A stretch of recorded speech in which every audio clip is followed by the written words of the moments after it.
大家好，歡迎收睇我嘅 channel 啊！咁今次咧繼續想同大家咧開箱藍牙耳機嘅，就係 Studio X 啦，一個嚟自瑞典嘅品牌嚟㗎，亦都係咧之前咧大家經常喺 IG 上面會見到嘅一款主動降噪藍牙耳機。呢一款耳機嘅目前售價咧就係1199蚊，係我咧開箱過嘅耳機入邊咧比較貴嘅一款。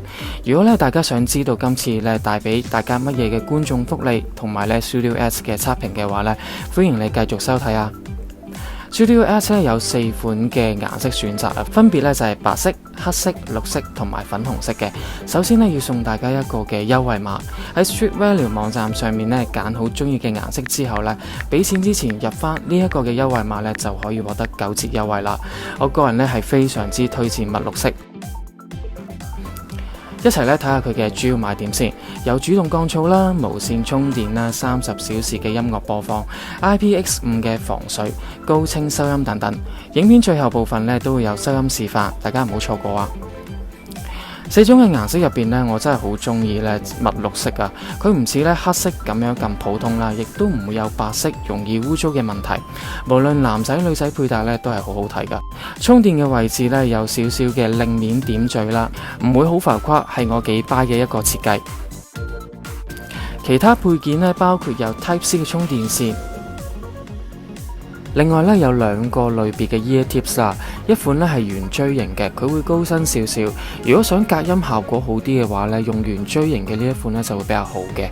咁另外一款咧就係扁身啲嘅，如果你想長時間佩戴而又想戴得舒服嘅話咧，咁啊扁身嘅呢一款咧就比較適合啦。最後咧就係有說明書啦，同埋一啲保養嘅資訊嘅。咁 Street Value 咧都會咧提供翻1年嘅保養服務噶，大家只需要咧 keep 翻佢嘅收據啦，同埋嗰個保養嘅貼士咧就 OK 噶啦。Studio X 吸引我嘅地方咧，除咗設計好睇之外啊，佢嘅防水表現咧亦都係做得好好。經過我多次嘅沖水啦、掉入水入邊測試之後咧，耳機完全冇入水嘅問題，依然係運作正常。我覺得咧好適合咧進行野外活動啦，同埋咧做緊運動時候佩戴。續航力方面嘅表現呢，我都覺得係幾好嘅。配合翻500個mAh 嘅充電盒使用啦，可以咧享受長達30小時嘅音樂播放。如果開啟 ANC 降噪嘅話咧，都可以咧用上20個鐘。相比起我最近呢成日用嘅 Palm Quiet 咧，佢嘅續航力咧要長2至3倍咁多，明顯感覺到咧需要充電嘅次數咧係有減少。咁啊，佢亦都係有無線充電功能嘅。長按鍵2秒左右咧就可以開啟翻佢嘅降噪模式啦。我中意咧佢即使喺降噪模式底下咧都唔會有嗰種耳仔塞塞地唔舒服嘅感覺。對於一啲嘅環境雜音，譬如係腳步聲、冷氣機或者通風槽所產生出嚟嘅噪音，車輛駛過嘅聲音咧都可以有效咁樣減低嘅。加上咧耳機咧可以覆蓋到比較大部分嘅耳窩位置啦，配合翻一款咧適合自己嘅 ear tips 咧，都能夠咧有助提升翻佢嘅降噪表現。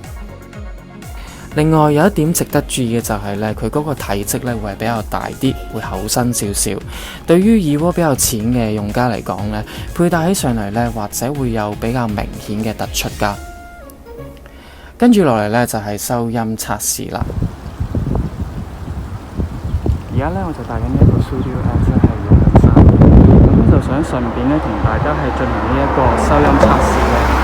現場我嘅位置咧就係喺馬路側跟嘅一條行人徑啦。其實咧都係有一啲嘅車輛駛過，會聽到好多嘅環境嘅噪音啦。加上咧迎面咧都會有一啲風吹過嚟啊。咁啊收音方面咧，我會有少少擔心，因為我未聽呢一段嘅錄音會係點樣。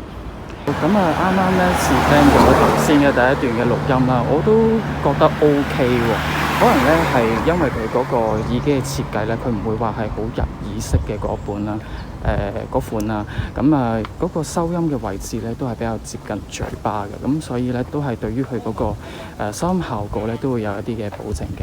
大家聽完呢2段嘅錄音之後，如果有 comment 嘅話咧，歡迎喺下面留個言俾我啦。總括嚟講呢，我覺得 Studio X 呢係一款比較有設計風格嘅主動降噪藍牙耳機啦。我非常之滿意呢佢嗰個防水同埋續航力嘅表現啊。加上呢佢提供咗多款嘅耳帽，總有一款呢係適合自己嘅。